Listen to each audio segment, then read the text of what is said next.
मार्गशीर्ष गुरुवार व्रत करत असताना अलीकडे कळस सजावट केली जाते. कळस सजावट करत असताना आपल्या हातून काही चुका ह्या जाणतेपणी अजाणतेपणी होतात, त्या अजिबात होऊ देऊ नका. कलश हा नेहमी तांदळाच्या राशीवरच ठेवावा.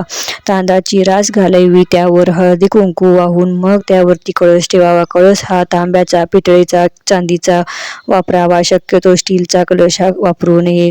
कलशाच्या 8 बाजूला हळदी कुंकूची बोटे उडवावी. मध्ये स्वस्तिक काढावा. कळशाच्या कळाला लाल धागा गुंडाळावा. कळशामध्ये कळशाच्या काठापर्यंत पाणी भरावे. त्यामध्ये मोती, पोवळे, दुर्वा, सुपारी, नाणे, हळदी कुंकू, फूल घालावे. त्यामध्ये 5 फळ किंवा फुल झाडांची डहाळी किंवा विड्याची पाने घालून त्यावर श्रीफळ किंवा नारळ ठेवावा. त्या श्रीफळाला देवीचा मुकुट घालू शकता किंवा हवा तसा सजवू शकता. पूजा विधी संपूर्ण माहिती या खाली दिलेल्या लिंकवरती तुम्हाला मिळून जाईल.